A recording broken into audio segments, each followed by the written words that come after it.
اعوذ باللہ من الشیطان الرجیم بسم اللہ الرحمن الرحیم نحمدہ ونستعینہ ونستغفرہ ونؤمن بہ ونتوکل علیہ ونعوذ باللہ من شرور انفسنا ومن سیئات اعمالنا اعوذ باللہ من الشیطان الرجیم بسم اللہ الرحمن الرحیم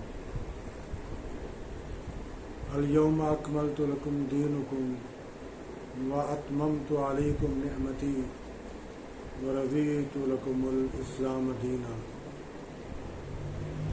یہ آیت مبارکہ میں نے کل بھی آپ کے سامنے تلاوت کی تھی شب برات کے موقع کے اوپر، اور جو ضعیف احادیث تھی ان کو میں نے بتایا تھا کہ ان کے اوپر عمل کرنا ضروری نہیں ہے، لیکن ہمارا معاشرہ صحیح احادیث کو چھوڑ کر ضعیف حدیث کے پیچھے زیادہ بھاگتا ہے۔ یہ صرف اور صرف پاکستان اور انڈیا کے اندر ہی یہ زیادہ پرابلم پائی جاتی ہے کہ ضعیف احادیث کو زیادہ فوقیت دی جاتی ہے، جبکہ صحیح احادیث کو پشت پیچھے پھینک دیا جاتا ہے۔ مجھے افسوس ہے، مجھے یہ لفظ کہنے پڑ رہے ہیں، لیکن اکثریت اسی بات کی غمازی کرتی ہے۔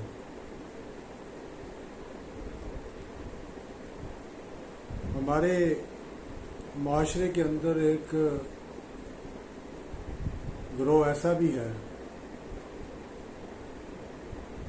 جب وہ آنکھیں بند کرتے ہیں تو ان کو نظر آنا شروع ہو جاتا ہے۔ میں آپ کے ساتھ مذاق نہیں کر رہا، میں آپ کو صحیح بات بتا رہا ہوں۔ دو واقعے میں آپ کے ساتھ شیئر کرنے کی جسارت کروں گا، امید ہے کہ آپ اس کو نیگیٹو نہیں لیں گے۔ پہلا واقعہ، میں ایک صاحب کے پاس گیا، مجھے کسی نے بتایا کہ وہ بڑے اللہ والے ہیں، میں ان کے پاس گیا کہ شاید کوئی اس طرح کی چیز جو کہ ہمارے پاس گرد و نواح میں لوگ ہیں ان کے پاس نہیں ہے، ان کے پاس شاید کوئی ایسی چیز، قرآن کا کوئی ایسا کلام ہوگا یا حدیث کی ایسی کتاب ہوگی یا ایسی حدیث ہوگی جو ہمارے ساتھ شیئر کریں گے۔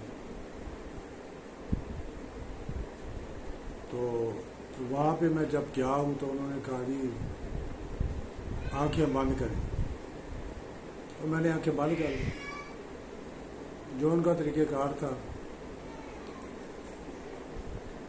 تو جب میں نے آنکھیں بند کی تو انہوں نے اونچی آواز میں کہا کہ بابا جی ان کو روشنی دیں۔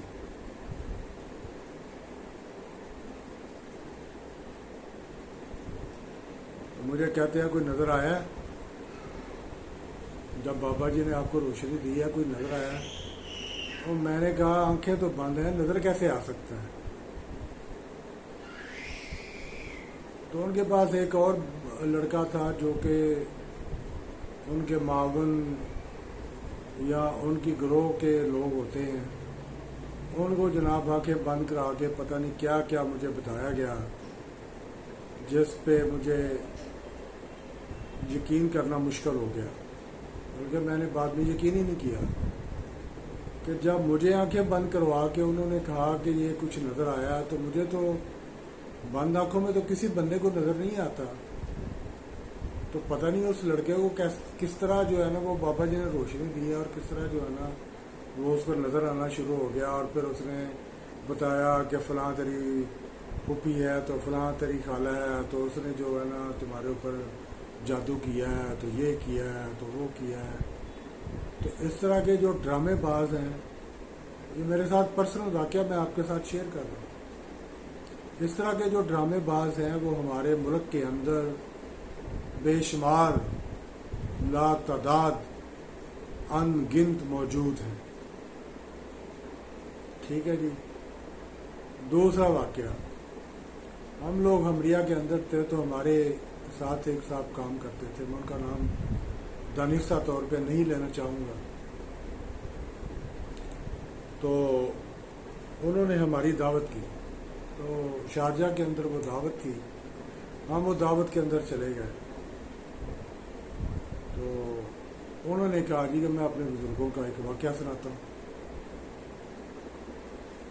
اور سنانے سے پہلے انہوں نے کہا کہ بھائی جان تو یقین نہیں کرنا، لیکن میں آپ کو سنا دیتا ہوں۔ میں نے کہا جی اگر یقین کرنے والا کوئی عنصر ہوگا، کوئی اس طرح کا طریقہ ہوگا تو میں انشاءاللہ ضرور یقین کروں گا، اگر ویسے ہی جو جس طرح لمبی لمبی چھوڑتے ہیں لوگ، اگر کوئی لمبی چھوڑنی ہوگی تو پھر تو میں یقین نہیں کروں گا۔ انہوں نے کہا تھی کہ ہمارے بزرگ تھے، تو ایک صاحب تھے جن کو کشف القبور تھا۔ میں یہ کشف القبور کیا ہوتا ہے؟ یہ کشف القبور ہوتا ہے کہ جو بندہ جس کو یہ فیض ہوتا ہے نا، جن کو فیض ہوتا ہے نا، ان کو قبر کے اندر سے نظر آتا ہے کہ مردے کے ساتھ ہو کیا رہا ہے۔ یہاں پہ تھوڑا سا مجھے آپ کو روکنا پڑے گا۔ اللہ کے رسول صلی اللہ علیہ وآلہ وسلم کو قبر کے اندر کے حالات دکھائے جاتے تھے تاکہ یہ لوگوں کو متنبع کر دیں، اپنے اصحاب کو متنبع کر دیں کہ قبر کے اندر جو ہے نا یہ سلوک ہوتا ہے۔ اگر یہ کشف القبور کسی چیز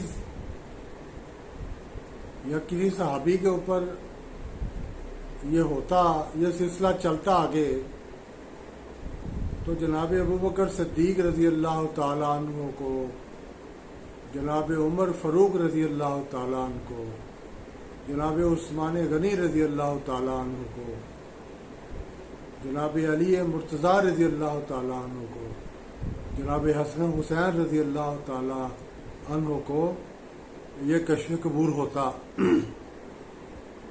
اس طرح کی کوئی چیز نہیں ہوئی، یہ اللہ کے رسول کی طرف وحی کی جاتی تھی۔ وما ينطق عن الهوى ان هو الا وحی یوحی، کہ اللہ کے رسول تو کوئی بات ہی نہیں کرتے تھے جب تک ان کے پاس وحی نہیں آ جاتی تھی۔ تو جناب انہوں نے کہا جی کہ وہ جو صاحب تھے، وہ صاحب کو کشف القبور تھا۔ کشف القبور میں جب انہوں نے دیکھا، انہوں نے کہا کہ جی آپ کے جو بزرگ ہیں، آپ کے جو بزرگ ہیں وہ تو قبر کے اندر ہے ہی نہیں۔ تو میں نے پوچھا وہ کدھر تھے جی؟ وہ جناب جو ہے نا مکہ معظمہ کے اندر، خانہ کعبہ کے اندر نماز کی ادائیگی کے لیے گئے ہوئے تھے۔ میں نے کہا اگر وہ گئے ہوئے تھے تو مولوی صاحب جنہوں نے آنکھیں بند کی ہوئی ہیں اور جن کو یہ نہیں پتا کہ میں ان کو پیچھے سے کوئی مار دوں گا یا کوئی چیز آ جائے گی، ان کو کیسے پتا چلا کہ وہ مکہ مدینہ کے اندر نماز کے لیے گئے ہوئے؟ نہیں جی، ان کو کشف تھا۔ تو وہ جناب انہوں نے جب وہ اپنی دوسری نگاہ دہرائی ہے نا، تو ادھر ادھر انہوں نے جب دیکھا ہے تو انہیں جناب ہمارے بزرگ مکہ شریف کے اندر جو ہے وہ نظر آئے ہیں۔ میں نے کہا جی وہ کیسے گئے؟ قبر نہ شک ہوئی ہے، نہ قبر پھٹی ہے، نہ قبر کے اندر کوئی راستہ بنا ہے۔ نہیں جی، وہ انہوں نے بتایا کہ قبر کے اندر ایک سرنگ بنی ہوئی تھی اور وہ سرنگ کے اندر سے جو ہے نا وہ جو ہے ہمارے بزرگ گئے ہیں۔ میں نے کہا جی آپ کے بزرگ پاکستان کے اندر ہوں اور لاکھوں کروڑوں لاکھوں میل کا جو ہے وہ فاصلہ ہو، اور وہ جناب کس طرح جا سکتے ہیں؟